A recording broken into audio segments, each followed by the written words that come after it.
కానివ్వండి, నేను పెట్టుబడి పోయి దానికి పోయి పలకరించినాం. ఎక్కడ ఎందుకు తొందరపడ్డామని నేను చెప్పి అడిగినాం. తక్కువ పండుకుంటూ అప్పటి వరకు కూడా ఆయన లేవలేదు.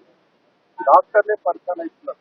ఇద్దరం పోయే వరకే లేచి నిలబడి అన్నా అని ఇద్దరికి దండం పెట్టి, నా ఊళ్ళ కోసం నేను కోరుతున్నా, న్యాయం జరగాలి అని నేర్చుకుంటామని చెప్పడం జరుగుతుంది. అందరు డాక్టర్లు ఉన్నారు, పోలీసులు ఉన్నారు. అదే ఎవరితో మాట్లాడండి, మీతో మాట్లాడింది కూడా వాళ్ళు ఆశ్చర్యపోయారు.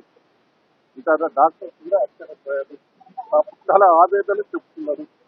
నాకు పెద్దది దయచేసి నేను ప్రభుత్వాన్ని రిక్వెస్ట్ చేస్తున్నా, ఇప్పటికైనా ఆర్టీసీ కార్మికులతో చర్చలు జరిపి వాళ్ళ కోరికలు నెరవేర్చాలి.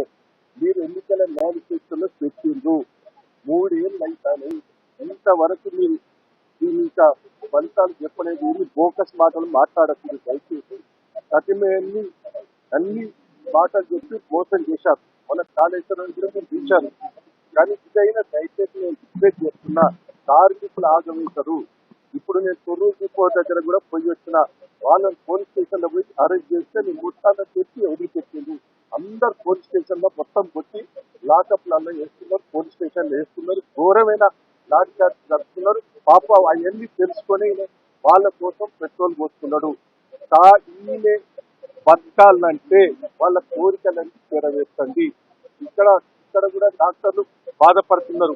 ఇక్కడ ఉంటే ఎమర్జెన్సీ వార్డు లేవు, ఇబ్బందికరమైన పరిస్థితి ఉన్నది. అక్కడ మీరు చేయలేకపోతున్నావు అని కొంతమంది డాక్టర్లు చెప్తున్నారు.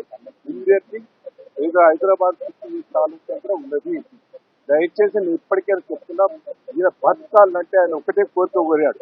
నా బతకాలంటే ప్రభుత్వం ఏదైతే హామీ ఇచ్చిందో ఎన్నికల ముందు అది నెరవేర్చాలి. మా కోరికలన్నీ నెరవేర్చండి, అప్పుడైనా ఆయన బతికే అవకాశం ఉంటుంది. అదన్నా ఇంటే ప్రభుత్వం ఆయన తరఫున మేము ఇంటవని పొన్నం ప్రభాకర్ ఎవరో చెప్పి ఈ కోరికలను తీర్చమని చెప్తే ఆయన బతికే అవకాశం ఉంది.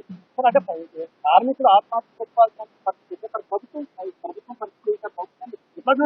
అంటే ప్రభుత్వం చర్చలు పెట్టిండ్రు, వాళ్ళు సీరియస్ గా జవాబు చెప్పినట్టు మీ చర్చల మీకు చెప్పిన కోరికలు నెరవేర్చమని చెప్పడం జరిగినతోటే వాళ్ళు ఆవేదన చెందుతారు. దయచేసి ఇప్పటికైనా వాళ్ళు దిగి రావాలని రిక్వెస్ట్ చేస్తున్నాను. అందరం ఏదో రాజకీయం చేయాలనే ఆలోచన కూడా లేదు. ప్రభుత్వం చెప్తున్నా, మీరు అన్ని ఫెయిల్ అయ్యారు, మీరు ఏది నెరవేర్చలేదు. పాపం ప్రాణాలు పోయేటట్టున్నాయి. ఒక కార్మికుడికి ప్రాణం పోయేటట్టున్నాయి. ఆ మాట ఇంతదన్నా ఇప్పుడు మీ ఇద్దరం పోతుంటే లేచిండు, మళ్ళా చూసిన అవసరం పెట్టి మళ్ళా మా కులం అనుకున్నాయి. ఒకటి వినండి, ఆ కోరిక ఇంతదన్నా బతికే అవకాశం ఉంటుంది. దయచేసి అదన్నా ప్రభుత్వం చెప్పి అన్న బతికి ఏర్పాటు చేయండి.